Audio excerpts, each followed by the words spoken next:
നമസ്കാരം, പ്രവാസി മലയാളിയിലേക്ക് സ്വാഗതം. ഗൾഫ് ലോകത്തെ പ്രവാസികളുടെ വേദന നിറയുന്ന ആടുജീവിതം മലയാളികൾക്ക് അറിയാക്കഥയല്ല. മണലാരണ്യങ്ങളിലെ പ്രവാസികളുടെ നോവും യാതനയുമെല്ലാം കഥയായും സിനിമയായുമെല്ലാം ഇപ്പോൾ എല്ലാവർക്കും അറിയാവുന്നതാണ്. എത്ര തന്നെ കേട്ടാലും മനസ്സിൽ വേദന കോരിയിടുന്ന പ്രവാസികളുടെ ജീവിതകഥകൾ വീണ്ടും വീണ്ടും നൊമ്പരമുണർത്തുകയാണ്. അത്തരത്തിൽ മരുഭൂമിയിൽ കുടുംബത്തെ കാണാതെ ജീവിതത്തിന്റെ വലിയൊരു പങ്കും ചിലവിട്ടൊടുവിൽ നാടണയാനുള്ള മോഹത്തിനിടെ ജീവൻ പൊലിഞ്ഞ് നാട്ടിലേക്ക് മടങ്ങുന്ന പ്രവാസിയുടെ വാർത്തയാണ് ഇപ്പോൾ പുറത്തു വരുന്നത്. പ്രവാസ ലോകത്തെ അനുഭവം പങ്കുവയ്ക്കുകയാണ് സാമൂഹ്യ പ്രവർത്തകനായ അഷ്റഫ് താമരശ്ശേരിയാണ് ഇത് സമൂഹ മാധ്യമത്തിൽ കുറിച്ചത്.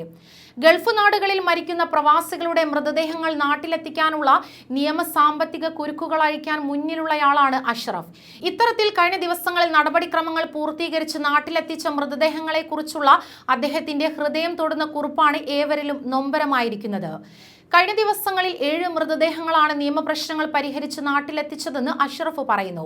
ഇതിൽ ഭൂരിഭാഗം പേരും ഹൃദയാഘാതം, ആത്മഹത്യ, അപകടം തുടങ്ങിയ കാരണങ്ങളാൽ മരിച്ചവരാണ്. ഇക്കൂട്ടത്തിൽ കഴിഞ്ഞ 10 വർഷത്തോളമായി ഗൾഫിൽ നരകജീവിതം നയിച്ച അബു എന്നയാളുടെ ജീവിതമാണ് അഷ്റഫ് പങ്കുവച്ചത്. ഫേസ്ബുക്ക് കുറിപ്പ് ഇങ്ങനെയായിരുന്നു: കഴിഞ്ഞ ദിവസങ്ങളിലായി 7 മൃതദേഹങ്ങളാണ് നടപടിക്രമങ്ങൾ പൂർത്തീകരിച്ച് നാട്ടിലയച്ചത്. ആത്മഹത്യ, ഹൃദയാഘാതം, അപകടമരണം എന്നിവയാണ് അധികവും മരണകാരണം. ഇതിൽ അബു എന്ന വ്യക്തിയുടെ വിശേഷം പറയാം. 2011 ഇദ്ദേഹം ഗൾഫിൽ വരുന്നത്. കഴിഞ്ഞ 10 വർഷമായി ഇവിടെയുള്ള ഇദ്ദേഹം ഒരിക്കൽ മാത്രമാണ് വിസ അടച്ചിട്ടുള്ളത്. ആദ്യത്തെ വിസ തീർന്നതോടെ മറ്റൊരു വിസ ലഭിക്കാതെ വന്നതോടെ ഉപജീവന മാർഗം തേടി ഒരുപാട് അലഞ്ഞു. മറ്റു മാർഗങ്ങളില്ലാതെ വന്നപ്പോൾ ആരും കാണാത്ത മരുഭൂമിയിലെ ജോലികൾ തേടിപ്പോയി. കഠിനമായ ജോലിയും തുച്ഛമായ വരുമാനവും സഹിച്ച് നാട്ടിൽ പോകാതെ ഇദ്ദേഹം കഴിച്ചുകൂട്ടി. ഈ കാലയളവിൽ 4 മക്കളെ മാന്യമായി പഠിപ്പിക്കുകയും 2 പേരെ വിവാഹം കഴിപ്പിച്ചയക്കുകയും ചെയ്തു.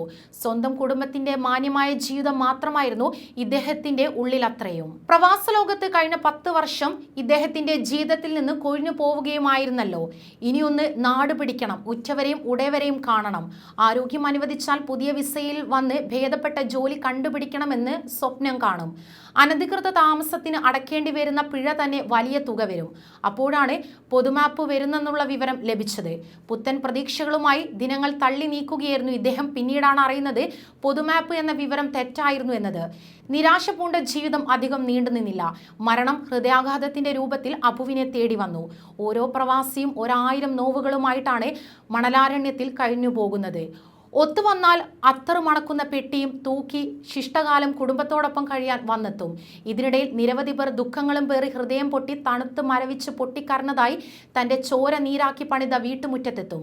നമ്മിൽ നിന്നും വിട്ടുപിരിഞ്ഞ സഹോദരങ്ങൾക്ക് ദൈവം തമ്പുരാൻ നന്മകൾ ചൊരിയുമാറാകട്ടെ. അഷ്റഫ് താമരശ്ശേരി. ഇങ്ങനെയാണ് കുറിപ്പ് അവസാനിക്കുന്നത്.